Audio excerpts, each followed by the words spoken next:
தவாஃபு ஜியாரா செய்யலைன்னு சொன்னால் கணவன் மனைவி ஹராம் அப்படின்னு சொன்னீங்களா, அதை மறுபடியும் விளக்கமாக சொல்லுங்கிறாங்க. தவாஃபு ஜியாராங்கிறது ஹஜ்ஜுடைய ஃபர்லான தவாஃப். ஹஜ்ஜில் 3 ஃபர்லு முக்கியமானது. ஷாஃபியாக்களிடத்தில் 5 ஃபர்ல் இருக்குது. அதாவது சை ஃபர்லு, மொட்டை போடுறது ஃபர்லு. இப்போ இந்த 3ல் தவாஃபு ஜியாரா என்பது ஹஜ்ஜுடைய தவாஃப். அது செய்யாமல் கூட்டமாக இருக்குது, இவ்வளோ கூட்டமாக இருக்குது, எப்படி நான் போய் செய்கிறது அப்படின்னு ஒருத்தர் அலட்சியமாக வந்துட்டாருன்னா மௌத்தா போகிற வரைக்கும் அவர் மனைவி அவருக்கு ஹராம். அது மாதிரி கணவன் அவள் அந்த பெண்ணுக்கு ஹராம். அது தெளிவாக சொல்லியிருக்கிறாங்க.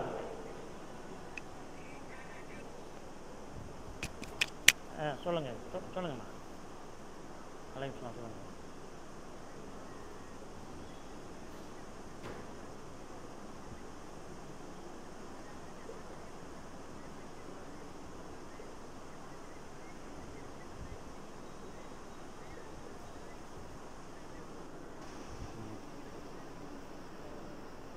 அது உங்களுக்கு தெரியும்னா சொல்லுங்கள், உங்களுக்கு தெரிஞ்சால் சொல்லுங்கள்.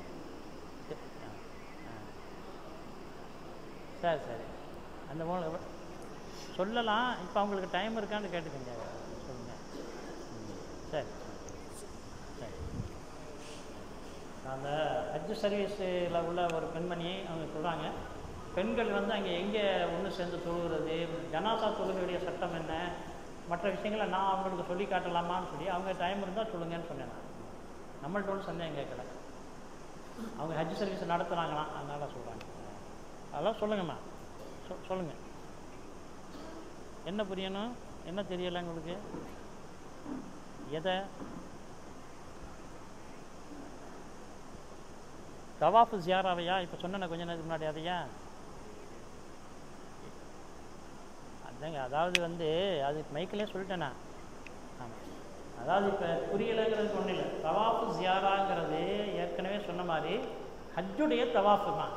ஹஜ்ஜில் வந்து எப்படி அரஃபாத்தில் தங்குறது ஃபர்லோ, அது மாதிரி தவாஃப் செய்கிறது ஃபர்லு. அந்த தவாஃபை நீங்கள் செய்யாமல் ஒருத்தர் வீட்டுக்கு வந்துட்டாருன்னு சொன்னால், மக்காவிலேருந்து வந்துட்டாருன்னா அவருக்கு அவருடைய மனைவி ஹராம். அது மாதிரி ஒரு பெண்மணி செய்யாமல் வந்துட்டால் அந்த பெண்மணிக்கு கணவன் ஹராம். இது நான் தெளிவாக மறுபடியும் சொல்லிட்டேனே. இப்போ மறுபடியும் என்ன விளக்கம் சொல்கிறதுக்கு என்னன்னு எனக்கு தெரியலை, ஒன்றும் விளங்கலை. தெளிவாக சொல்லுங்கிறீங்க. பரிகாரம் கிடையாது. மீண்டும் அவர் மறுபடியும் மக்காவுக்கு போய் அந்த தவாஃபு ஜியாராவை நிறைவேற்றாத வரைக்கும் அந்த குற்றம் அவரை விட்டு நீங்காது. அந்த தவாஃபு ஜியாராவை மாற்று பரிகாரங்கிறது எதுவும் கிடையாது. ஏன்னா அது ஃபர்லு. ஃபர்லுக்கு வந்து பரிகாரம் கிடையாது, வாஜிபுக்கு தான் பரிகாரம். ஃபர்லை விட்டுட்டா பரிகாரம் கிடையாது. மறுபடியும் அந்த ஃபர்லை செஞ்சு தான் ஆகணும். செய்யாத வரைக்கும் அந்த குற்றம் நீங்காது.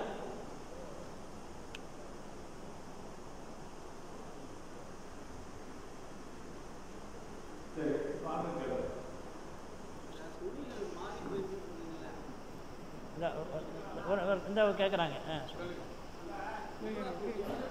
இந்த ஒரு நிமிஷம்.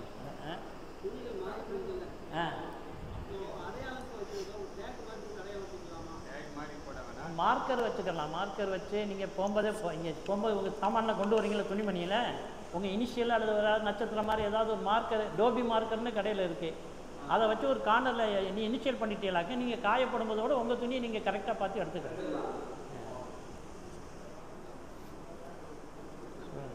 அலைன்ஸ்லாம் சொல்லுங்கள். அந்த மைக்கு அந்த மைக்கு ஒன்று.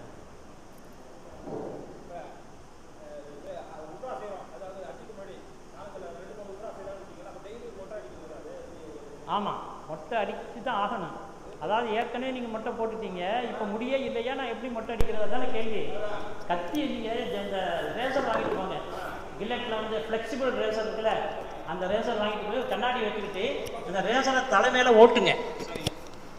முழு தலையிலையும் அந்த ரேசரை ஒரு தடவை ஓட்டிட்டீங்கன்னா, முடி இருக்கோ இல்லையோ ஒரு தடவை தலையில் ஓட்டிட்டீங்கன்னா அந்த மொட்டை அடிச்ச சமமாயிடும். ஓகே. இன்னொரு கேள்வி என்னன்னாக்கா, இப்போ வந்து ஆப்ஷன் இருக்கு. அதாவது ஹஜ்ஜில் இது ஹனஃபி, அதாவது ஷாஃபிகளுக்கு பெண்கள் மேல கைப்பட்டா உது போயிடும். ஆமா, அதனால வந்து ஹனஃபி முறைப்படி அவங்க வந்து நியத் செய்துக்கலாம் அப்படிங்கிறீங்க. அப்ப ஜம்ரத் செய்யற இது இருக்குல்ல, தொழுகை இருக்கு பாத்தீங்களா, ஜம்ரத் செய்யற தொழுகை இருக்கு பாத்தீங்களா, வினால சொல்லலாம்னு சொல்றீங்கல்ல, மினாவுல இல்ல, முஸ்தலிஃபாவுல. முஸ்தலிஃபால மகரிப் தொழுவும் அஸ்ர் தொழுவையும் ரெண்டு சேர்த்து சொல்லுங்க. மகரிபு இஷாவையும். மகரிபு இஷாவையும் ஷாஃபிகளுக்கு அது ஜபரத் செய்யறதுக்கு அனுமதி உண்டு. ஹனஃபிகளுக்கு தனித்தனியா தான் தொழுவணும்னு சொல்றீங்கல்ல? ஹனஃபிகள் கண்டிப்பா ஜம்மு செஞ்சு தான் தொழுவணும். இல்ல இல்ல, அதுக்கு முன்னாடி ஒன்று சொன்னீங்க, அதுக்கு முன்னாடி ஷாஃபிகளுக்கு வந்து சொன்னீங்க. வாங்க சொல்லுங்க. வாங்க. ஜம்மு விஷயமா அவங்களுக்கு ஒரு குழப்பம் வந்துச்சு. என்னன்னா அரஃபாத்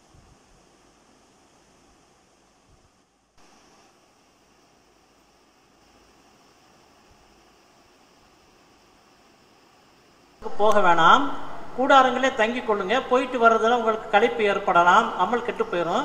அப்படி நீ கூடாரத்தை தங்கி இருக்கக்கூடிய காலத்தில் ஹனஃபியாக்களை பொறுத்த வரைக்கும் லொஹரையும் அசரையும் ஜம்மு செய்ய இங்கே அனுமதி கிடையாது. லொஹருடைய நேரத்தில் லொஹரை தொழுவுங்க, அசருடைய நேரத்தில் அசரை தொழுவுங்க. ஷாஃபியாக்கள் வந்து நீங்கள் ஜம்மு செய்து கொள்ளலாம், அதுக்கு அனுமதி இருக்குது. லொஹர்லேயே அசரையும் சேர்த்து என்ன செய்யலாம், ஜம்மு செய்து கொள்ளலாம் அப்படின்னு சொன்னேன். அதுக்கு பின்னாடி முஸ்தலிஃபாவுக்கு போன பின்னாடி ராத்திரில மகரிபுக்கு பின்னாடி முஸ்தலிஃபா போயிடுவோம். முஸ்தலிஃபாவில் ஒரு ஜம்மு இருக்கு. அது என்னன்னா மகரிபையும் இஷாவையும் ஜம்மு செய்யறது. அந்த மகரிபு இஷாவுடைய ஜம்மு இருக்கு, அது ஹனஃபியருக்கு வாஜிபு, கட்டாயம் ஜம்மு தான் செய்யணும், தனித்தனியாக தொழுவக்கூடாது.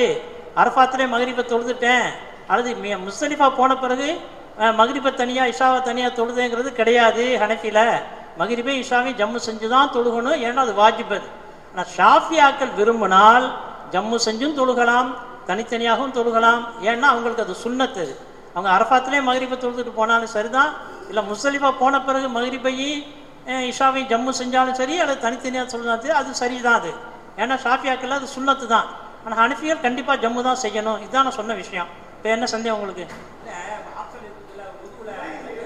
உதுவுல ஆப்ஷன் ஷாஃபி இருக்குதுல்ல, அதாவது ஹஜ்ஜி காலங்களில் தவாப் வரும்போது சாஃபிகாரங்கள் அனுப்பி, அதாவது சாஃபி உதுவுல பெண்கள் மேல கை போட்டுச்சுன்னா சாஃபியோட உது முடிஞ்சு போயிடும், அதனால அனுப்பி போறபடி அவங்க வந்து உது செய்ய நீத்து வச்சுக்குவாங்க அப்படின்னு சொல்றீங்கல்ல? சரி. அப்ப அங்க நீங்க சொல்றீங்கல்ல சாஃபில வந்து ஜம்மு செய்யலாம், இல்ல அதுக்கு எதுக்கு சம்மந்தம் இல்லை.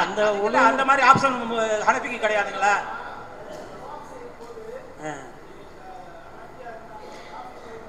ஹனஃபி முறைப்படி செஞ்சுக்கங்கன்னு சொன்னேன். அதே மாதிரி அரஃபாவுலயும் செய்யலாம், ஹனஃபிகள் ஷாஃபி மாதிரி உங்க பிரியம். இது வந்து மசாயிலுங்கிறது மதுகபடிய சட்டம் நம்ம சொல்றோம். இப்ப அங்க பலதரப்பட்ட மதுகப்காரங்க வருவாங்க, அகலகதீஸ் வருவாங்க, அவங்க இந்த மதுகப மசாயில்லாம் எடுத்துக்கிற மாட்டாங்க. யார் யார் எந்தெந்த மதுகபை பின்பற்றாங்களோ அவங்கவுங்க அந்தந்த மதுகபுடைய சட்டத்தை பின்பற்றுங்க. அதனாலதான் ஷாஃபி சட்டம். ஏன் நாங்கள் அதெல்லாம் மட்டும் பேசும்போது ஷாஃபியாக்கள் இருக்காங்க. அப்ப ஷாஃபியாக்களுக்குள்ள சட்டம் இது, ஹனஃபியாக்களுக்குள்ள சட்டம் இதுன்னு நான் சொல்லிட்டேன். பிரியப்படுறது பின்பற்றுறது நாங்கள் ஒன்று சேர்ந்துக்கிறோங்கிறது உங்க பிரியம், அது அதை விட்டுருங்க. சரி. சொன்னீங்கல்ல,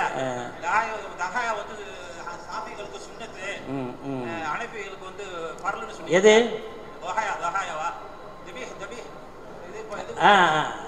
குர்பானி? குர்பானி ஆமா, ஷாஃபில சுன்னத்து, ஹனஃபில வாஜிபு. ஆப்ஷன் கிட்ஸ்லாம் இல்லைங்க, ஒவ்வொரு மதுகபடி இமாம்களும் ஒவ்வொரு சட்டம் வச்சிருக்காங்க. நீங்க ஏதாவது ஒண்ணு ஃபாலோ பண்ணிட்டு போங்க, அவ்வளவுதான்.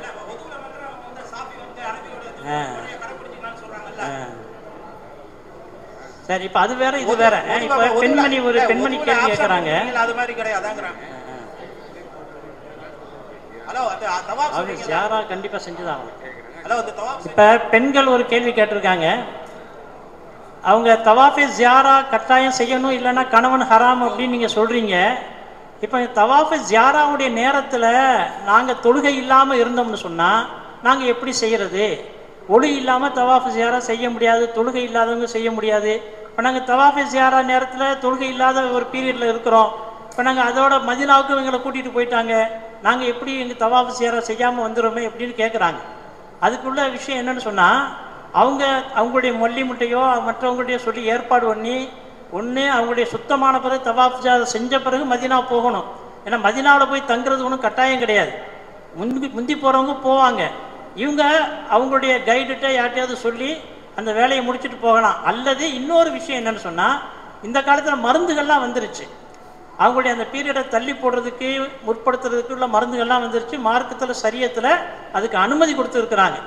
தவாஃபு ஜியாராவுடைய நேரத்தில் அவங்களுக்கு பீரியடு வருதுன்னு சொன்னால் முன்கூட்டியே அவங்க அரஃபாத்துலேருந்து முஸ்தலிஃபாலேருந்து வந்த உடனே போய் தவாஃப் ஜியாராவை செஞ்சுட்டு மற்ற அமல்களை பின்னாடி செய்யலாம், அவங்களுக்கு அனுமதி இருக்குது. அல்லது மாத்திரை மருந்து போட்டு அதை அவங்க தள்ளி வச்சுக்கலாம், அதற்கும் அனுமதி இருக்குது. ஏன்னா பெண்களை பொறுத்த வரைக்கும் அது ஆப்ஷன். ஆனால் தவாஃப் ஜியாரா செய்யாமல் ஹஜ் முடியாது. தவாஃப் ஜியாரா செஞ்சு தான் ஆகணும். மதீனாவுக்கு எல்லாருமே போயிட்டாலும் இவங்க திரும்பி வந்தாவது அல்லது அனுமதி பர்சனலாக அனுமதி வாங்கியாவது அதை செஞ்சுட்டு போகணும். ஆனால் அதெல்லாம் கொஞ்சம் சிரமம்.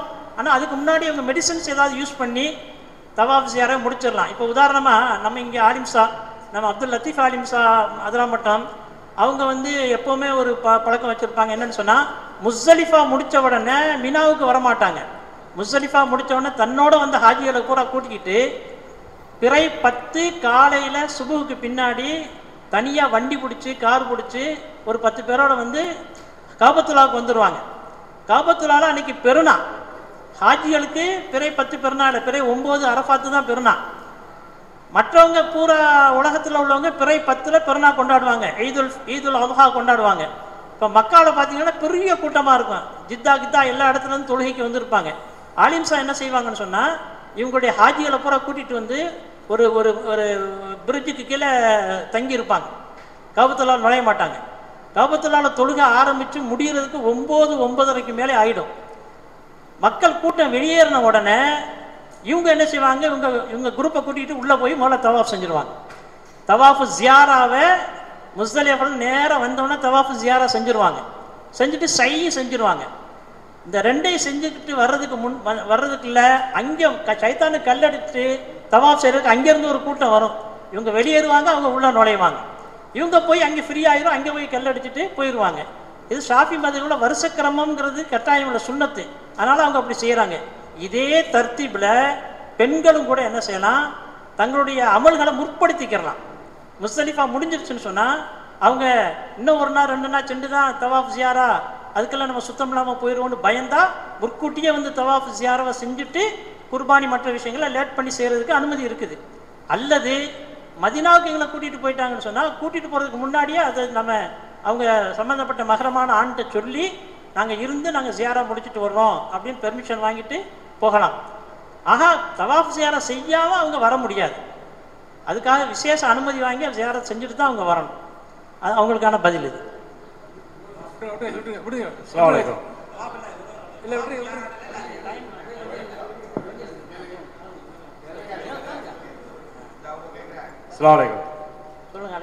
பிறை 8லேருந்து நம்ம 10 வரையிலும் அங்கே தங்கியிருப்போம், 12 வரையிலும் நம்ம தங்கியிருப்போம் முஸ்தலிஃபா மீனாவில். அப்போ ஏகலாம் படம் தான் இருப்போம் நமக்கு வந்து மெசேஜ் வர்றதுக்கு முன்னாடி வரையிலும். பிறை 7 நம்ம வந்து அசிசியாவில் இஹ்ராம் செய்கிறோம். அந்த நைட்டு மினாவில் தங்குறோம், 8 தங்குறோம், 9 அரஃபாத்தில் தங்குறோம், அந்த நைட்டு முஸ்தலிஃபாவில் தங்குறோம். மறுநாள் மினாவில் வந்து ஷைத்தானுக்கு கல்லடிச்சுட்டு குர்பானி கொடுத்த பின்னாடி பிறை 10 அன்னைக்கே மொட்டை போடுறோம். அந்த மொட்டை போட நட்டு இஹ்ராமில் தான் இருப்போம். மொட்டை போட்டுட்டோம்னு சொன்னால் குளிச்சுட்டு சாதாரண ஆடைகளுக்கு மாற்றிக்கிறோம். அதான் நான் கேட்க வர்றேன். அதை மொட்டை போடுறதுக்கு முன்னாடி இஹ்ராமில் இருக்கிறோம்ல பார்த்தீங்களா, அப்போ வந்து குளிக்கணும். குளிக்கக்கூடிய சூழ்நிலை வந்து இஹ்ராமை கலைச்சிட்டு குளிக்கலாமா, மேலாடை மட்டும் கழிச்சிட்டு? அதே இஹ்ராம் துணியில் நீங்கள் குளிக்கலாம். வேற இஹ்ராம் துணியில் குளிக்க உங்களுக்கு பிரியம் இல்லை, சாதா துணியில் குளிக்கணும்னா தையல் இல்லாத ஒரு பழைய லுங்கி வாங்கிட்டு போயிட்டீங்கன்னா, லுங்கி புதுசாக கூட வாங்கலாம். தையல் இல்லாமல் கொண்டு வந்தீங்கன்னா ஒரு கலர் கையை கட்டிக்கிட்டு குளிச்சுட்டு நீங்கள் இஹ்ராம் ட்ரெஸ் மாற்றிக்கலாம். இஹ்ராமோட குளிச்சாலும் தப்பு இல்லை, இஹ்ராம் உடையில குளிச்சா தப்பு இல்லை. குளிச்சுட்டு வேற இஹ்ராம் உடைய மாற்றிக்கணும். அதான் கேட்குறது. அப்போ மேலாடையை மட்டும் களைஞ்சிட்டு இந்த இடம் கீழாடையிலே தாராளமாக தாராளமாக அப்புறம் நம்ம மாற்றிக்கலாம் திரும்ப. ஆமாம் செய்யலாம். Okay slam. இந்த கம்யூனிகேஷனுக்கு கொஞ்சம் அல்ஹம்துலில்லாஹ். இப்போ வந்து ஹஜ்ஜின் நடைமுறை விளக்கம் சமிசி சொன்னார்ல, அதில் உள்ள சந்தேகங்கள் கேளுங்க, அவர் உங்களுக்கு போய் சொல்லுவார்.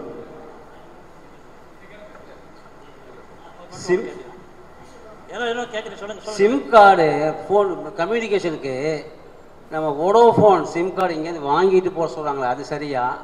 அல்லது அங்கே அசிசியாவில் கீழே வாங்கிக்கிறது சரியா? சிம் கார்டை பொறுத்த வரைக்கும் அங்கேயும் போய் வாங்கலாம். அப்படி இல்லைன்னா நீங்கள் என்ன சிம் இங்கே யூஸ் பண்ணீங்களோ அது இன்டர்நேஷ்னல் ரோமிங் ஆப்ஷனை ஆக்டிவேட் பண்ணிட்டு போகலாம், தப்பு இல்லை. அடுத்த கேள்வி கொஞ்சம் ஃபாஸ்ட்டாக கேளுங்க. மைக் அங்கே லாஸ்ட் சொல்லுங்க சொல்லுங்க.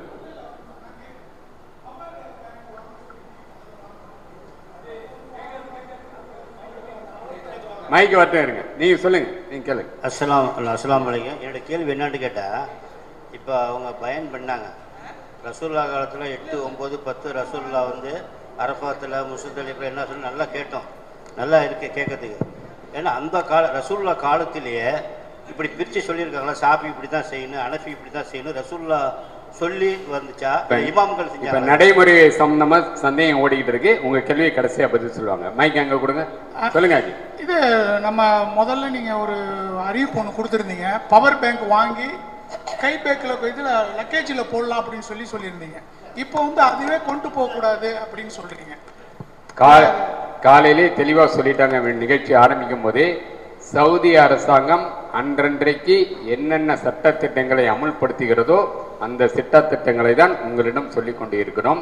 சென்ற வாரம் ஒரு 4 தினங்களுக்கு முன்பாக சவுதி ஏர்லைன்ஸ் சார்பாக டிராவல் கைடு ஒன்று வெளியிடப்பட்டிருக்கிறது. 10 பக்கம் கொண்ட பிடிஎஃபாக வந்திருக்கு.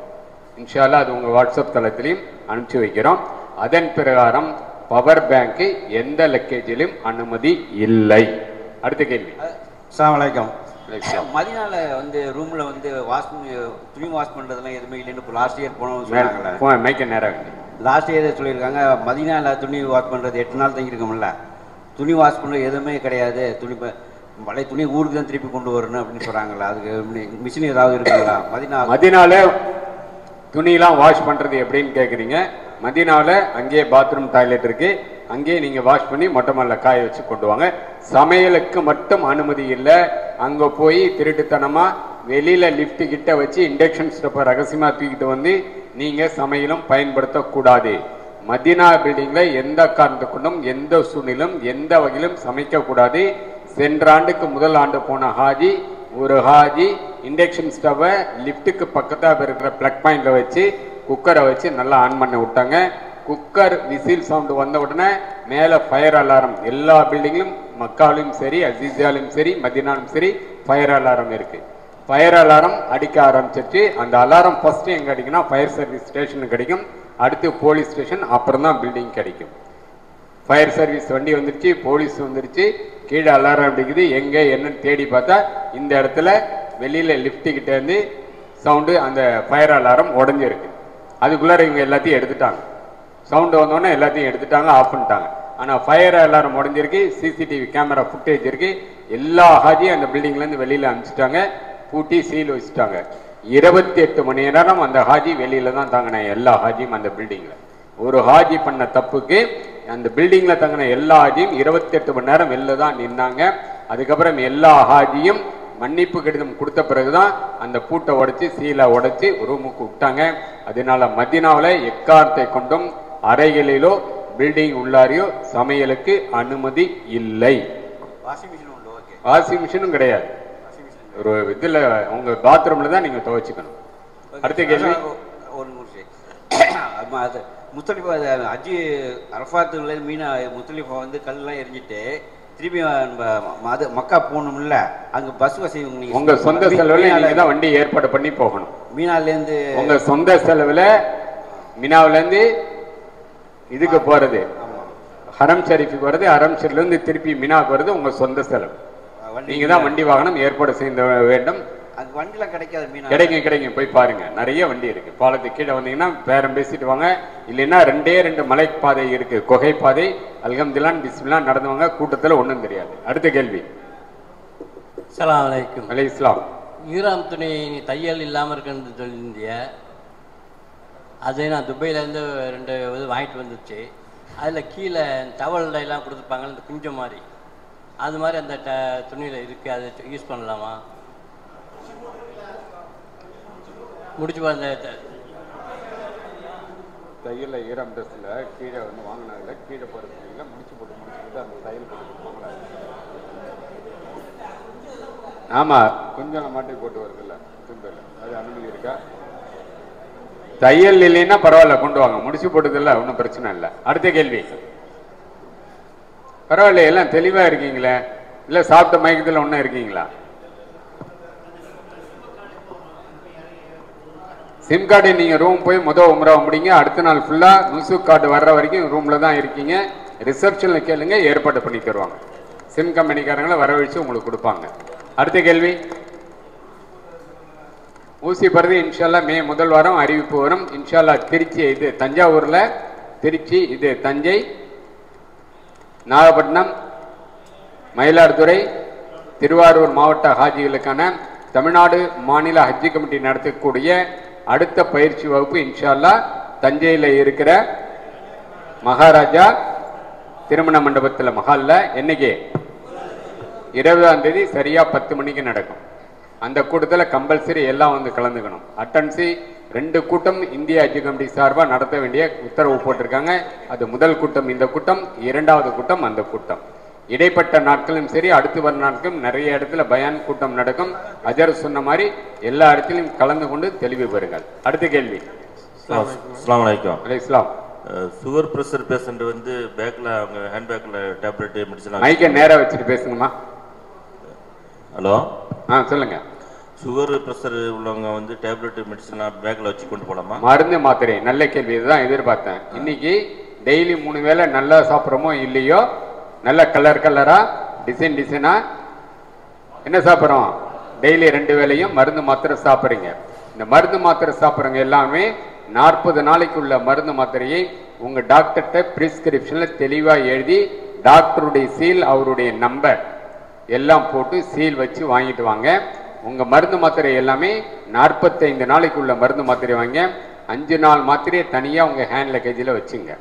மீதி இருக்கிற 40 நாள் மாத்திரையை நீங்க 2 பேர்னா 4 பெட்டி இருக்கு, 4 பெட்டிலையும் 10 நாளைக்கு உள்ள லக்கேஜை பிரிச்சு வச்சுங்க. ஏன்னா பெட்டி கண்டிப்பா உங்க இடத்துக்கு வந்து சேர்ந்துடும். ஒருவேளை உங்க பெட்டி தவறிச்சுன்னா அந்த மருந்து மாத்திரை இல்லைன்னா ரொம்ப சங்கடப்படுவீங்க. இந்திய அரசாங்கம் சார்பாக 1 கோடி ரூபாய் மதிப்புள்ள அனைத்து அத்தியாவசிய மருந்துகளும் அங்கே அனுப்பிச்சிருக்காங்க. உங்க பில்டிங் பக்கத்தாவே 2-3 பில்டிங் நடுவில் இந்திய ஹஜ் மிஷன் சார்பாக பிரான்ச் ஆஃபீஸ் இருக்கு. அந்த ஆஃபீஸ்லேயே பார்மசி இருக்கு, டிஸ்பென்சரி இருக்கு. அவசர தேவைக்கு உங்க மெடிக்கல் ஹெல்த் கார்டை காட்டி அங்கே மருந்து மாத்திரை வாங்கிக்கலாம். என்னதான் நம்ம வாங்கினாலும் நம்ம டாக்டர் எழுதி கொடுத்த மாத்திரை அவரு சொல்ற பார்மசியில் அவரு சொன்ன கலர்ல வாங்கி சாப்பிட்டாதான் நமக்கு திருப்தி. அதே மருந்து மாத்திரை வேற கடையில வேற கலர்ல கொடுத்தாலோ வேற சைஸ்ல கொடுத்தாலோ மருந்து சாப்பிட்ட திருப்தி இருக்காது என்பதால் இங்கிருந்தே மருந்து மாத்திரையை வாங்கி கொண்டு செல்லுங்கள். 4 பிரிச்சு 4 பெட்டியில வச்சிருங்க. அங்க சென்னையில வந்து தங்கி நீங்க புறப்படுற அந்த ஓரிரு நாட்களுக்கு ஒரு 5 நாள் மாத்திரையை தனியா ஹேண்ட் லக்கேஜில் வச்சிருங்க. டாக்டர் பிரிஸ்கிரிப்ஷன்ல கையெழுத்து போட்டு தெளிவா இப்ப எல்லா டாக்டருமே கம்ப்யூட்டர்ல டைப் பண்ணி தராங்க. முடிஞ்சா டைப் பண்ணி வாங்கிட்டு வாங்க கையெழுத்து போட்டு. யுனானி டாக்டர் யுனானி மருந்து திரவ வடிவில் அளவுடு இல்லை. சித்தா லேகியம் அளவுடு இல்லை. அதான் சித்தா ஆயில், லேகியம், யுனானி எல்லாமே. அடுத்த கேள்வி. எதா இருந்தாலும் டாக்டர் பிரிஸ்கிரிப்ஷன் கொண்டு வாங்க. நம்ம ஏர்போர்ட்ல அலோவ் பண்ணா கொண்டு போகலாம், பெரும்பாலும் அனுமதிக்க மாட்டேங்கிறாங்க. அடுத்த கேள்வி. இன்ஜெக்ஷன் சுகர் பேஷண்ட் போறவங்க, சுகர் இன்ஜெக்ஷன் போறவங்க கண்டிப்பா இந்த சின்ன ஐஸ் பாக்ஸ் மாதிரி விற்கிது கடைகளில், சின்ன பாக்ஸில் வச்சு இன்ஜெக்ஷன் நீடில்ஸ்லாம் வச்சு அந்த மருந்தோட சும்மா ஒரு 2-3 போய் இறங்கி போடுற மாதிரி உள்ளதுக்கு மட்டும் ஹேண்ட் லக்கேஜில் கொண்டு வாங்க. அதுக்கும் டாக்டர் பிரிஸ்கிரிப்ஷன் கண்டிப்பாக வேணும். அதுமாரி நெஃப்ரோஸ் போடுறீங்க, கொஞ்சம் ஆஸ்துமா பேஷண்ட் வந்து அந்த ஒரு இது வாங்கிட்டு வரீங்க, அதுவும் டாக்டர் பிரிஸ்கிரிப்ஷனை ஹேண்ட் லக்கேஜில் கொண்டு வர அனுமதி உண்டு. அடுத்த கேள்வி. சொல்லுப்பா. அப்ளை பண்ணும்போது நம்ம சில்ட்ரன்ஸ்க்கு வந்து பேன் இல்லாம இருந்துச்சு. மைக்கை நேரா எப்படி வச்சு பேசு. அப்ளை பண்ணும்போது சில்ட்ரன்ஸ்க்கு பேன் இல்லாம இருந்துச்சு. இப்போ வந்து சவுதி அரசாங்கம் மாதிரி பேன் பண்ணியிருக்காங்க. இப்போ அதோட நிலைமுறை என்ன? வாட்ஸ்அப்ல வந்த மாதிரி நாங்களும் பார்த்துருக்கோம். இந்திய அரசாங்கத்துக்கு சவுதி அரசாங்கம் அது குறித்து எந்த தகவலும் அனுப்பவில்லை. அதனால் அந்த விதி நமக்கு பொருந்தாது. அடுத்த கேள்வி. நுசுல் கார்டு இல்லாம வெளில போக கூடாதுன்னு சொல்றீங்களா? இப்போ நம்ம அது வரைக்கும் ரூம்ல தான் தொழுதுக்கணுமா? ஆமா, ஒரு 2 நாள், ஒரு நாள் அல்லது 2 நாள் அதுக்குள்ள நுசுல் கார்டு வந்துடும். மற்ற விவரங்கள் அங்க உங்களுக்குன்னு 150 ஹாஜிகளுக்கு ஒரு ஹஜ் இன்ஸ்பெக்டர் என்ற முறையிலே சுமார் 36 ஹஜ் இன்ஸ்பெக்டர் உங்க கூட வராங்க. இந்த ஹஜ் இன்ஸ்பெக்டருடைய வேலை இப்ப கேட்டீங்களா, நுசுல் கார்டு வர்றது ப்ராப்ளம். ஹஜ் சுவேதா எனக்கு சரியா ஆப்ரேட் பண்ண தெரியல, அது இன்ஸ்டால் ஆக மாட்டேங்குது, ஒய்ஃபை கனெக்ஷன் சரியா வேலை செய்யல, பில்டிங்ல எங்களுக்கு பயன்படுத்தல கொஞ்சம் சில குறைகள் இருக்கு, இந்த மாதிரி உடம்பு தங்கடம் ஏற்படுது, கொஞ்சம் பெரிய நோய் மாதிரி இருக்கு, ஹாஸ்பிட்டலுக்கு போகணும், வேற ஏதாவது உங்களுக்கு அங்க இருக்கிற உதவிகள் தேவைப்பட்டால் அந்த ஹஜ் இன்ஸ்பெக்டர் உங்களுக்கு உதவி செஞ்சு வருவாங்க. ஹஜ் இன்ஸ்பெக்டரை பொறுத்தவரை அனைவருமே அரசு ஊழியர்கள், குறிப்பாக கெசட்டட் ஆஃபீஸர் இந்த தடவை நிறைய பேர் வராங்க. தமிழ்நாட்டில் வர 36 பேரில் கிட்டத்தட்ட 18 பேருக்கு மேலே கெசட்டட் ரேங்கில் தான் வராங்க. அவங்க எல்லாருமே இந்திய ஹஜ் கமிட்டியும் தமிழ்நாடு ஹஜ் கமிட்டியும் ஸ்பான்சர் பண்ணி தான் அனுப்புகிறாங்க. அவங்க வர்றதோடைய நோக்கமே இந்திய ஹஜ் கமிட்டிக்கும் தமிழ்நாடு மாநில ஹஜ் குழுவுக்கும் அங்கே இருக்கிற இந்திய ஹஜ் மிஷனுக்கும் அங்கே இருக்கிற ஜித்தா இந்திய எம்பசிக்கும் பாலமாக தான் வராங்களே ஒழிய உங்களுக்கு பெட்டிய லக்கேஜை தூக்கிட்டு வர்றது, மினாவில் அரஃபாவில் அவங்க கையை பிடிச்சி கூட்டு போய் அவங்க லக்கேஜை தூக்கிட்டு வர்றதுக்கு, உங்களுக்கு தண்ணியே கிடைக்கல தண்ணி பாட்டில் கொண்டு வந்து கொடுக்கறதுக்கோ அல்லது காய்கறி மீன் வாங்கி கொடுக்கறதுக்கோ அவங்க வரலை. அதேமாரி அஜர் சொன்ன மாதிரி மதினாவில் நீங்கள் போகும்போது ஜியாரத் போகும்போது அதுக்குள்ளே பாஸ் வாங்கி கொடுப்பாங்க. ஸோ உங்களுக்கு இணைப்பு பாலமாக தான் வராங்க. அவங்கள வேற எந்த வகையிலும் தவறாக நீங்கள் பயன்படுத்தக்கூடாது, அவங்கள திட்டிட்டும் இருக்கக்கூடாது. முழுக்க அவங்க எல்லாமே அஃபீஷியல் ரேங்கில் வராங்க. உங்களுக்கு ஏற்பட சில பிரச்சனைகளை சொல்ல வராங்க. பெரும்பாலும் என்ன பிரச்சனை வருதுன்னா, சிலிண்டர் காலி ஆயிடுச்சு, சிலிண்டரே கொண்டு வந்து தரல, உடனே வாட்ஸ்அப்பில் இந்த பில்டிங்கில் இந்த ரூம் வரல, சிலிண்டர் திருந்து போயிடுச்சு, காலையிலேருந்து இது வரைக்கும் வரல, தொழுக போனோம் இது வரைக்கும் வரல, கம்ப்ளைண்ட். வாட்ஸ்அப்பில் எங்களுக்கு அனுப்பிச்சு என்ன பிரயோஜனம், குரூப்பில் அனுப்பிச்சு என்ன பிரயோஜனம்? அங்கேயே கிச்சனில் நம்பர் ஒட்டி இருக்கு. சிலிண்டர் ரீஃபில் வேணால் 3 சிலிண்டர் ஃப்ரீயாக உங்களுக்கு தராங்க. சிலிண்டர் ரீஃபிலுக்கு வாட்ஸ்அப் நம்பர் அங்கே இருக்குது. அதில் நீங்கள் உங்களுடைய ரிஜிஸ்டர்ட் மொபைல் நம்பர்லேருந்து அடித்தா கரெக்டாக பில்டிங்கு ரூம் நம்பர் பார்த்து கொண்டு வந்து கொடுத்துருவாங்க. அப்படி இல்லைன்னா இந்த பில்டிங் நம்பர் ரூம் நம்பரை போட்டு சிலிண்டர் ரீஃபில் வேணும்னு போட்டிங்கன்னா கொண்டு வந்து கொடுப்பாங்க. அதுவும் சொல்கிறது உங்களுக்கு சிரமம் தான், கீழே ரிசப்ஷனில் போய் சொல்லுங்கள், அவங்க உடனே ஃபோன் பண்ணி சொல்லி கொண்டு வருவாங்க. சிலிண்டரை பொறுத்தவரை எல்லாமே பெரிய லாரியில் தான் வருது. க்ரௌடான கூட்ட நெரிசல் சில நேரங்களில் எப்படி மற்ற ஊரில் இருக்க மாதிரி பெருநகரில் இருக்கிற மாதிரி வண்டியை சில குறிப்பிட்ட நேரம் மட்டும்தான் சிட்டி உள்ளார அனுமதிப்பாங்க. அப்போ வர்றதுல முன்பின் தாமதமாகும். அதே மாதிரி தான் தண்ணி லாரி. காலையில் வெள்ளிக்கிழமை மணிக்கு குளிக்கிறதுக்கு எல்லாமே 7 மணிக்கு தான் குளிக்க போகிறீங்க. சம்பில் தண்ணி காலி ஆகிடும். தண்ணி காலியான பிறகு தான் தண்ணீர் லாரி உள்ளார வரும். 8 மணிக்கெலாம் ஜிம்மோடைய நேரத்தில் 8-9 மணிக்கெலாம் பஸ்ஸை ஸ்டாப் பண்ணிடுவாங்க. அதுக்கு முன்னாடி குளிக்கணும். அதனால ஜிம்மாவுடைய நாட்களில் கூடுமான வரை ஃபஜ்ர் தொழுதோன்னா குளித்து முடிச்சிருங்க. நீங்கள் குளித்து முடித்து தண்ணி காலி பண்ணாதான் ஃபோன் பண்ணி லாரி உள்ளார வரும். லாரி உள்ளார தண்ணி சம்பில் இறக்கி அதுக்கப்புறம் அடுத்தவங்க குளிக்க முடியும். அதனால் இந்த மாதிரி விஷயங்கள் எல்லாமே உங்களுக்குள்ளார ஒருத்தர் அட்ஜஸ்ட் பண்ணிங்க. கூடுமான வரைக்கும் உங்கள் பில்டிங்கில் இருக்கிற இளவயது நண்பர்கள் எல்லாமே ஒரு வாட்ஸ்அப் குரூப்பில் எல்லாமே ஒன்றாக இணைந்து மற்ற ஹாஜிகளுக்கு இந்த மாதிரி பிரச்சனைகளை சேவை செய்யுங்க. ஹஜ் இன்ஸ்பெக்டர் கூட கோஆப்ரேட் பண்ணுங்க. அவங்கள்ட்டேருந்து வர்ற தகவலை வாங்கி மற்றவங்களுக்கு கொடுங்க. மற்றவங்களுடைய பிரச்சனையை ஹஜ் இன்ஸ்பெக்டருடைய கவனத்துக்கு கொண்டு போங்க. அவங்களும் சரியாக அவங்களை பார்க்க முடியல, கவனிக்க முடியல, கேட்க முடியலன்னா 2-3 பில்டிங் நடுவில் பிரான்ச் ஆஃபீஸுங்கிற இந்திய ஹஜ் மிஷன் இந்தியன் கொடி போட்டிருக்கோம். அங்கே போய் சொல்லுங்கள், உங்கள் குறைகள் நிவர்த்தி செய்யப்படும். அதை விட்டுட்டு வாட்ஸ்அப்பில் உடனே புலம்ப ஆரம்பிக்கிறது. வாட்ஸ்அப்பில் இந்திய ஹஜ் கமிட்டி, குறிப்பாக தமிழ்நாடு ஹஜ் கமிட்டி வேலையே செய்யலை. இதெல்லாம் பண்ணாது. அடுத்த கேள்வி, ஃபாரின் எக்ஸ்சேஞ்சை பொறுத்தவரை குறைந்தது ஒரு 1500 ரியாலாவது எடுத்திருப்பாங்க. குறைந்தபட்சம் ஒரு 2500 ரியால் தேவைப்படும். அதுக்கு மேலே உங்கள் செலவுகளை பொறுத்தவரை எப்பொழுதுமே நீங்கள் கட்டுற பணத்திலேருந்து சென்னை விமான நிலையத்துக்கு போகும்போது 2500 ரியால் கொடுத்துட்டு இருந்தாங்க. அது கடந்த 3 ஆண்டுகளாக நிறுத்தப்பட்டு விட்டது.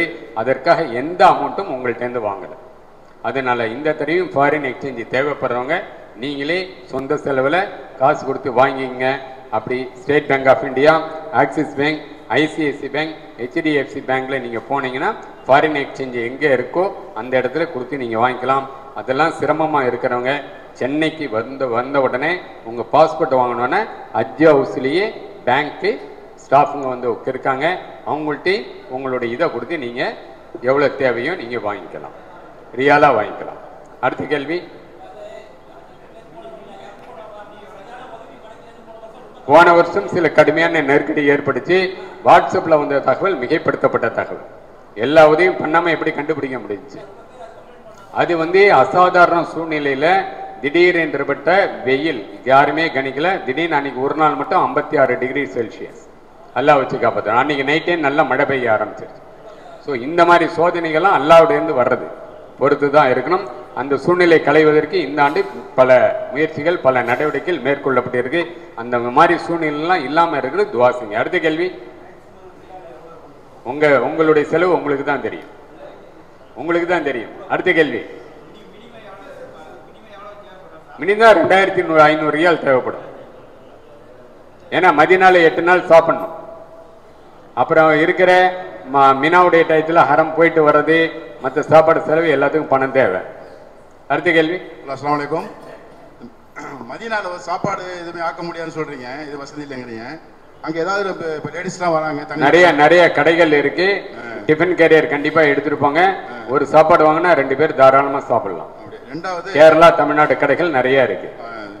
அப்புறம் ஹஜ்ஜிக்கெல்லாம் இம்ரான்ல இருக்கோம்.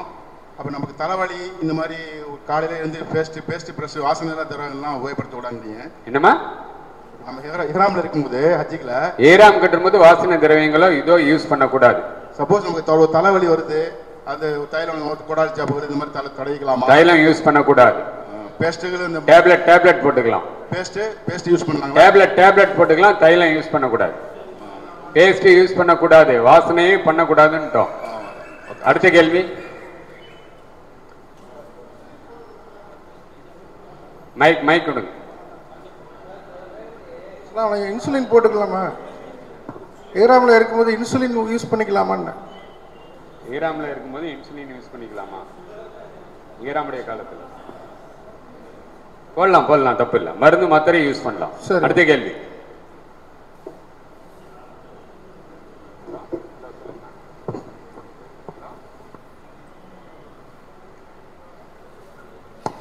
ரைஸ் குக்கர் கொண்டு வரலாமான்னு கேட்குறாங்க. கொண்டு வரலாம், தாராளமாக கொண்டு வாங்க. அலைஹிஸ்ஸலாம். கவர்மெண்ட் மானியம் கொடுப்பாங்களா? கவர்மெண்ட் மானியம் கொடுக்குறாங்களா? நல்ல கேள்வி. இந்தியாவிலிருந்து எந்த அரசாங்கம் கொடுக்காத சிலையாக தமிழ்நாடு அரசாங்கம் மட்டும்தான் ஆஜிகளுக்கான மானிய தொகையை அறிவித்து கொடுத்து கொண்டு இருக்கிறது. சென்ற ஆண்டு வரை மொத்தமாக 10 கோடி கொடுத்து தமிழ்நாட்டிலேருந்து எவ்வளோ பேர் போகிறாங்களோ அவ்வளோ பேருக்கும் பிரித்து கொடுக்க சொல்லியிருக்காங்க. அது ஒரு வருஷம் அதிகமாக இருக்கும், ஒரு வருஷம் கம்மியாக இருக்குன்னு பல கோரிக்கை வந்ததுனால இந்த ஆண்டு முதல் நபர் ஒருவருக்கு தலைக்கு ஆஜி ஒருவருக்கு 25,000 ரூபாய் உங்களுடைய தனிப்பட்ட வங்கி கணக்கிலே இன்ஷா அல்லாஹ் ஃப்ளைட் டிக்கெட் கன்ஃபார்ம் ஆன உடனே உங்கள் வங்கி கணக்கில் வரவு வைக்க ஏற்பாடு நடைபெற்று கொண்டிருக்கிறது. இதுக்கு தான் தனித்தனி பேங்க் அக்கௌண்ட் கொடுத்துருக்கோம். இதுலேயே நிறைய பேர் ஜாயிண்ட் அக்கௌண்ட் தான் கொடுத்துட்டு இருக்கீங்க.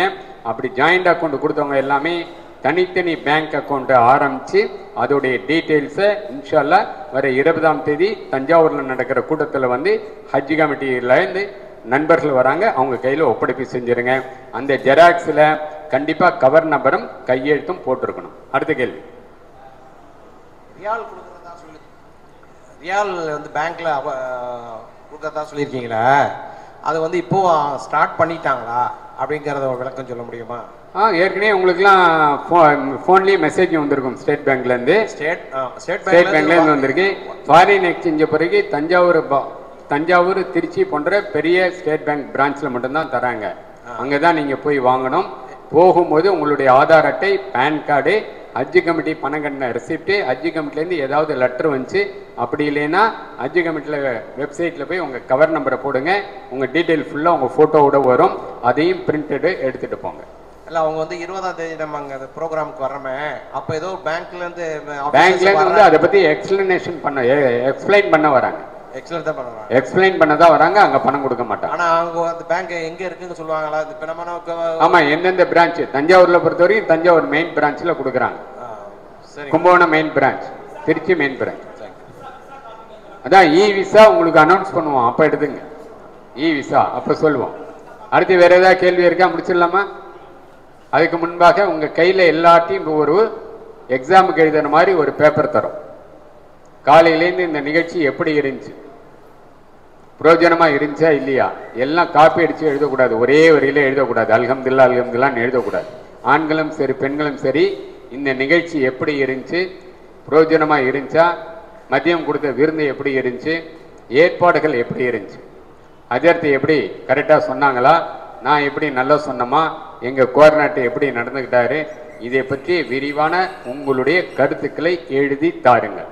அடுத்தடுத்த நிகழ்ச்சி நாங்கள் நடத்தும் போது எங்களுக்கு உங்களுடைய அந்த வார்த்தைகள் உதவிகரமாக இருக்கும் என்பதால் தாராளமாக எழுதி கொடுங்க. தெளிவாக எழுதி கொடுங்க. எழுதி வச்சு பாக்கெட்டில் மடிச்சுட்டு எடுத்துகிட்டு போவாதீங்க. எங்கள் கையிலே கொடுத்துட்டு போங்க. காப்பி அடிக்காமல் எழுதி கொடுங்க.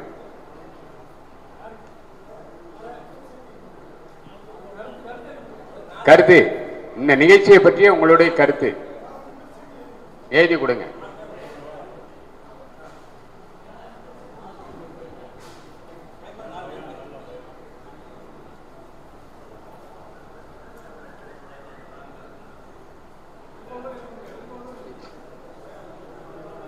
பெண்களுக்கு அனுப்பிச்சிட்டீங்களா? பெண்களுக்கு இது வந்திருக்கு, பேப்பர் வந்திருக்கு, அதுலேயும் எழுதி அனுப்புங்க.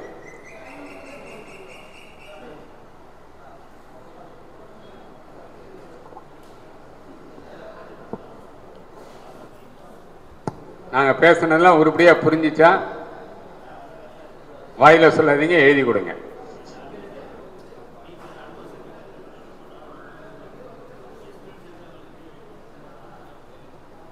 டேட்டா சென்டர் ஒன்று போட்டு அந்த டீட்டெயிலாம் தெளிவாக இருக்கா இல்லையான்னு செக் பண்ணி அதுக்குன்னு ஒரு 4-5 பேரை போட்டு ஒரு ஆளுக்கு 300 பேர் விதத்தில் ஃபோன் பண்ணி கேட்டுக்கிட்டு இருக்காங்க.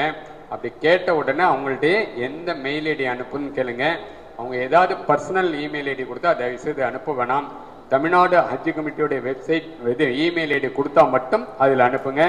tnhsc.chennai@gmail.com அப்படிங்கிற மெயில் ஐடிக்கு அதை நீங்கள் அனுப்புங்க. அவங்க சொல்கிற வேற எந்த இமெயில் ஐடிக்கும் நீங்கள் அனுப்ப வேணாம். உங்கள் குறித்த எந்த தகவலையும் வேற யார் கேட்டாலும் தயவுசெய்து சொல்ல வேணாம்.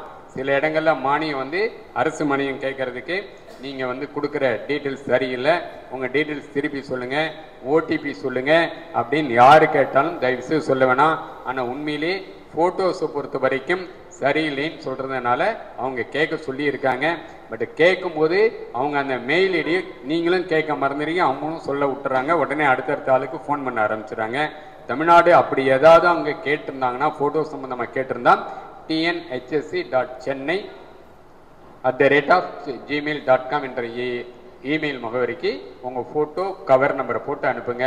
வேற எந்த இமெயில் ஐடிக்கும் உங்களுடைய குரூப்புடைய எந்த ஒரு தகவல்களையும் தரவுகளையும் அனுப்ப வேண்டாம் என அன்புடன் கேட்டுக்கொள்கிறோம்.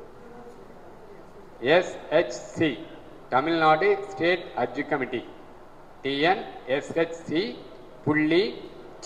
எல்லாமே சுமால் லெட்டர் CHENNAI@gmail.com இந்த முகவரியை தவிர வேற எந்த முகவரிக்கும் எந்த விதமான தரவுகளையும் யார் கேட்டாலும், நான் உள்பட யார் கேட்டாலும் தயவு செய்து அனுப்ப வேண்டாம். வந்து சேர்ந்துச்சுன்னா பிரச்சனை இல்லை, வரலைன்னா ஃபோன் பண்ணி.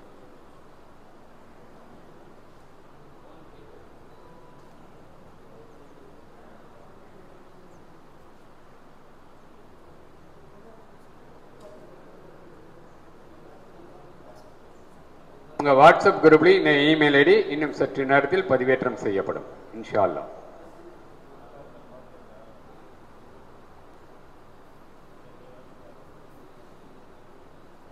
பொருள் கீழே விழுந்தாலும் குனிந்து கீழே எடுக்கக்கூடாது. காபத்துள்ளார தவாப் செய்ய இடங்கள்ல அதிகமான கூட்டம் இருக்க இடங்கள்ல உங்களுக்கு சொந்தமான எந்த பொருள் கீழே விழுந்தாலும் குனிந்து எடுக்கக்கூடாது.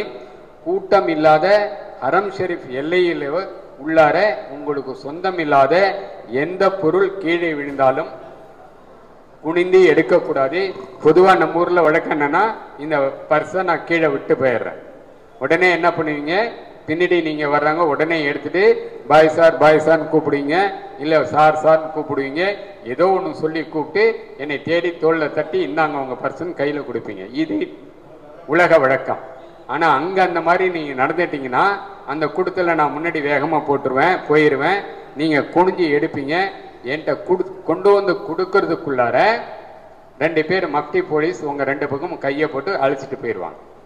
கேட்குற கேள்வி இதில் என்ன இருக்குன்னுவாங்க. இதில் என்ன இருக்குன்னு என்னையை தவிர யாருக்கும் தெரியாது. அப்படிதானே?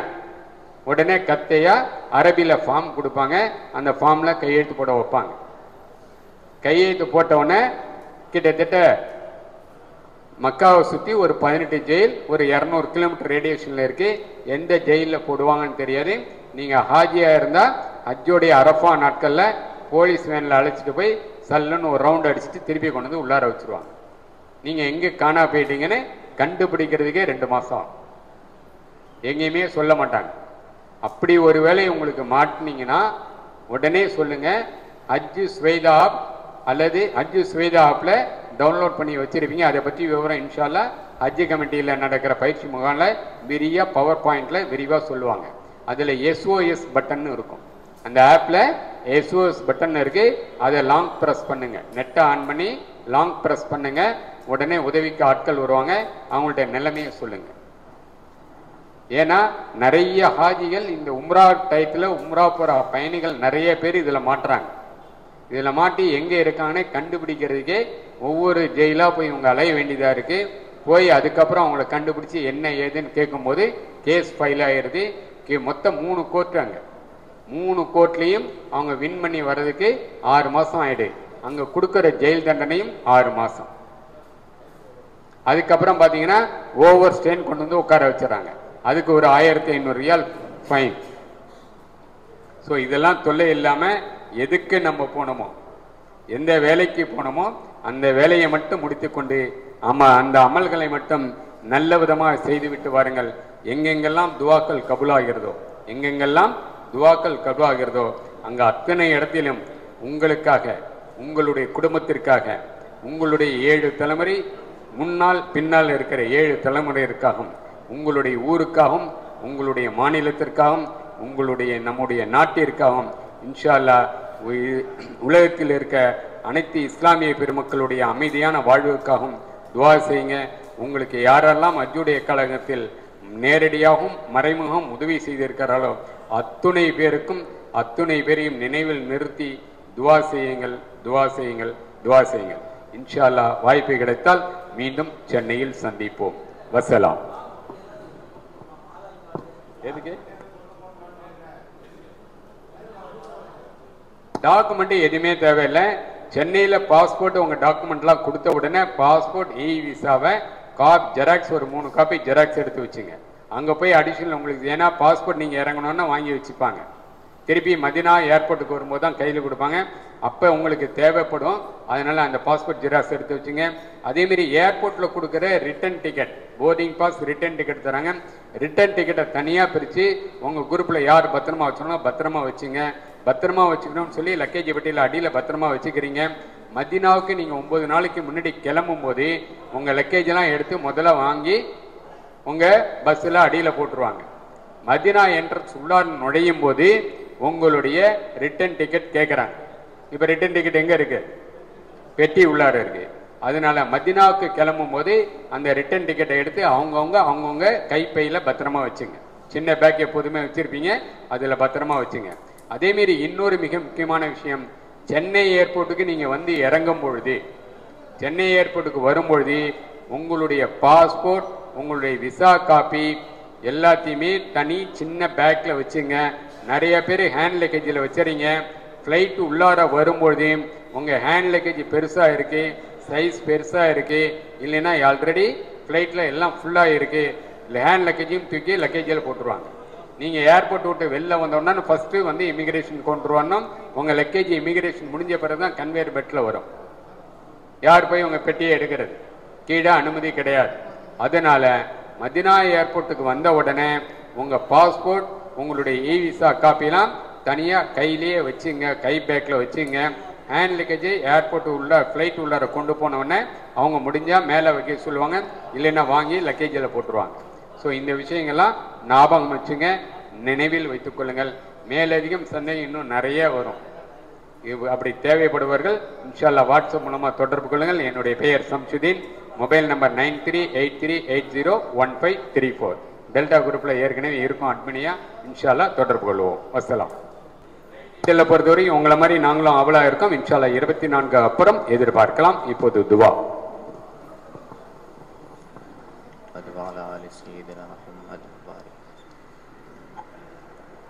اللهم صل على سيدنا محمد وبارك وسلم عليه.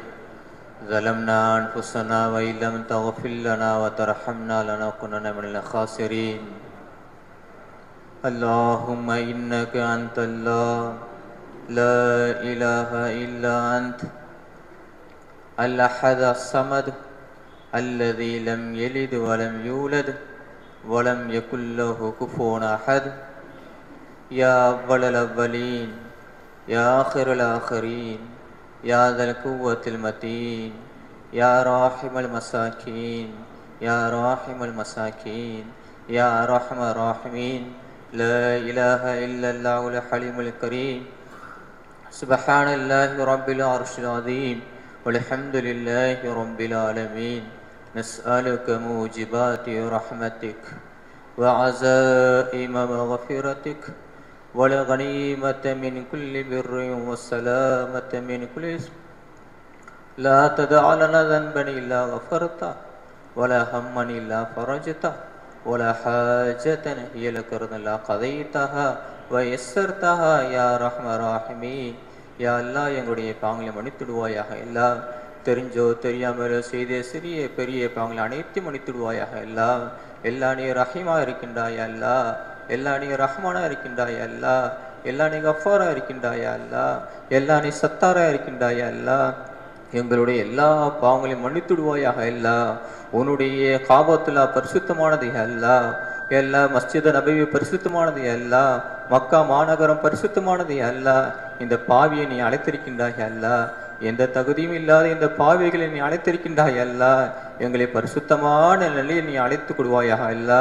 உள்ளத்தை சுத்தப்படுத்துவாயாக அல்லா, சிந்தனையை சுத்தப்படுத்துவாயாக அல்லா, பார்வையை சுத்தப்படுத்துவாயாக அல்லா, செவிகளை சுத்தப்படுத்துவாயாக அல்லா.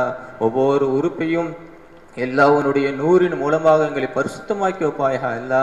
ஜம்சம் நீரை பருக வேண்டிய தொப்பை கொடுப்பாக அல்லா, தவாப் செய்ய வேண்டிய பாக்கியத்தை கொடுப்பாக அல்லா, சாயை செய்ய வேண்டிய பாக்கியத்தை கொடுப்பாக அல்லா, உன்னுடைய பொருத்தத்தை கொடுப்பாக அல்லா. முகஸ்ததி விட்டு பாதுகாத்தருவாக அல்லா, பெருமை விட்டு பாதுகாத்தருவாயாக அல்லா, எல்லா விதமான தீய எண்ணங்களை விட்டு பாதுகாத்தருவாக அல்லா. இஹ்லாஸை கொடுப்பாயாக அல்லா, இஹ்லாஸை கொடுப்பாயாக அல்லா, இஹ்லாஸை கொடுப்பாயாக அல்லா. உனக்காக வேண்டி நாங்கள் வருகின்றோமே அல்லா, எங்களை பொருந்து கொள்வாயாக அல்லா. நாங்கள் எதுவும் தெரியாதவராக இருக்கின்றோமே அல்லா, எங்களுக்கு எதுவும் தெரியாதே அல்லா, எங்களுக்கு எதுவும் தெரியாதே அல்லா, எங்களுக்கு கேட்க தெரியாதே அல்லா, எங்களுக்கு படிக்க தெரியாதே அல்லா, எங்களுக்கு அமல் செய்ய தெரியாதே அல்லா, எங்களுக்கு உணவு அருந்த கூட எங்களுக்கு தெரியாதே அல்லா. எதுவும் அறியாதவர்களாக இருக்கின்றோமே அல்லா, நீ எல்லாவற்றிற்கும் சக்தி உள்ளவனாக இருக்கின்றாய் அல்லா.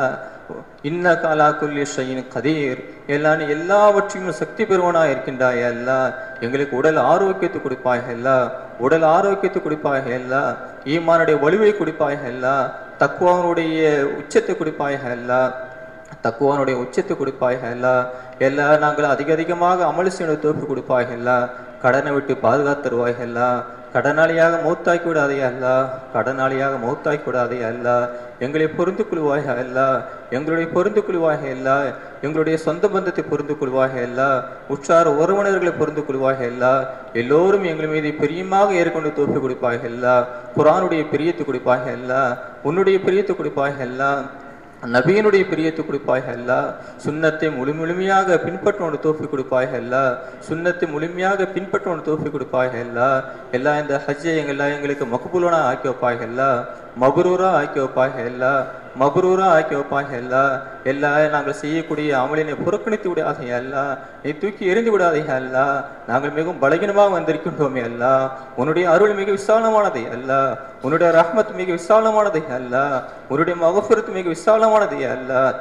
எல்லா எங்களையும் நீ வெறுத்து விடாதே அல்லா. நீ எங்களை ஒதுக்கி விட்டால் எங்களை அரவணைக்கக்கூடியவர் யாரும் கிடையாது அல்லா. எல்லா நீ எங்களை மன்னித்துடுவாயாக அல்லா, எங்களை பொருந்து கொள்வாயாக அல்லா. எல்லா ஹஜ்ஜினுடைய அமல்களையும் முழுமையாக பூர்த்தியாக தோப்பு கொடுப்பாயாக அல்லா. எங்களுடைய பயணங்களை லேசாக்கி வைப்பாயாக அல்லா, எங்களுடைய பயணங்களை லேசாக்கி வைப்பாயாக அல்லா. உடல் ஆரோக்கியத்தை கொடுப்பாயாக அல்லா. எங்களுடைய பயணத்தின் மூலமாக எல்லாம் முழு உலக சமுதாயத்திற்கும் ஹிதாயத்து கொடுப்பாக அல்லா, முழு உலக சமுதாயத்துக்கும் ஹிதாயத்து கொடுப்பாக அல்லா. எங்களுடைய ஒவ்வொரு அமலும் எங்களுடைய ஒவ்வொரு பார்வையும் எல்லாம் உனக்கு பொருத்தமானதாக ஆக்கி வைப்பாயாக அல்லா. நபி அவர்கள் எந்த முறையில் ஹஜ்ஜு செய்தார்களோ அந்த வழிமுறையில் நாங்கள் ஹஜ்ஜு செய்ய தோப்பி கொடுப்பாக அல்லா. சகிப்புத்தன்மையை கொடுப்பாக அல்லா, பொறுமையை கொடுப்பாக அல்லா, பொறுமையை கொடுப்பாக அல்லா, நிதானத்தை கொடுப்பாக அல்லா, ஒற்றுமை கொடுப்பாக அல்லா, நல்ல எண்ணத்தை கொடுப்பாயாக அல்லா, ஒத்த சிந்தனை கொடுப்பாயாக அல்லா, கருத்து வேறுபாடை விட்டு தவிர்ப்பாயாக அல்லா, புறம் பேசுவதை விட்டு தவிர்ப்பாயாக அல்லா, யாருடைய குறைகளையும் வெளிப்படுத்த வேண்டியதை விட்டு பாதுகாத்துருவாக அல்லா. எந்த தீய இனங்கள் இருக்கிறதோ எல்லா விதமான தீய எண்ணங்களை விட்டு எங்களை பாதுகாத்துருவாயல்லா. உனக்கு பிடித்த எண்ணங்கள் எதுவெல்லாம் இருக்கிறதோ, நபி அவர்கள் எந்த எண்ணத்தில் இருந்தார்களோ அந்த சிறந்த அகலாக்கை எங்களுக்கு கொடுப்பாயல்லா. நபி அவர்கள் எதையெல்லாம் கேட்டார்களோ எல்லாவற்றையும் எங்களுக்கு கொடுப்பாயல்லா. எதை விட்டெல்லாம் பாதுகாப்பு தேடினார்களோ எல்லா விதமான பாதுகாப்பை எங்களுக்கும் வழங்குவாயாக அல்லா. எல்லா இந்த சிறிய துவாய் உனக்கு கிருபிக்கொண்டும் மேலான நபியை ஸல்லல்லாஹு அலைஹி வஸல்லம் போற்றால் கபூல் செய்துக்கொள்வாயாக அல்லா. வஸல்லல்லாஹு தஆலா அலா கைரி ஹல்கிஹி வ அலா ஆலிஹி வ ஸஹாபிஹி அஜ்மாயின் வல்ஹம்துலில்லாஹி ரப்பில் ஆலமீன். ஸல்லல்லாஹு அலா முஹம்மத் ஸல்லல்லாஹு அலைஹி வஸல்லம் ஸல்லல்லாஹு அலா முஹம்மத் யா ரப்பி ஸல்லி அலைஹி வஸல்லம். லப்பைக் அல்லாஹும்ம லப்பைக் லப்பைக் அல்லாஹும்ம லப்பைக். கூட அப்படியே சேர்ந்து சொல்லுங்களா? எல்லாம் சேர்ந்து சொல்லுங்க. லப்பைக் அல்லாஹும்ம லப்பைக் லப்பைக் அல்லாஹும்ம லப்பைக் லப்பைக் லா ஷரீக லக லப்பைக் இன்னல் ஹம்த வன் நிஅமத லக வல் முல்க் லா ஷரீக லக். لبيك اللهم لبيك لبيك اللهم لبيك لبيك لا شريك لك لبيك إن الحمد والنعمة لك والملك لا شريك لك.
இன்றைய நிகழ்ச்சிகள் அனைத்துமே இன்ஷா அல்லாஹ் மதுரை மன்சூர் அவர்களால் ஏற்பாடு செய்யப்படுகின்ற கிரியேட்டிவிட்டி சேனலில் அப்லோட் ஆகும். இன்ஷா அல்லாஹ் நாளையிலேருந்து அப்லோட் ஆகும்.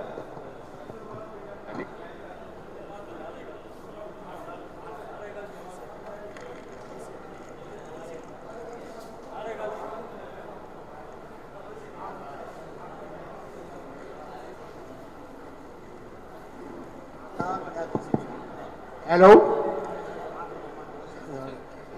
நாளைக்கு ஜமாத்து எல்லாரும் நாளை காலுக்கு ஜமாத்து எல்லாரும் ஒழிச்சிங்க.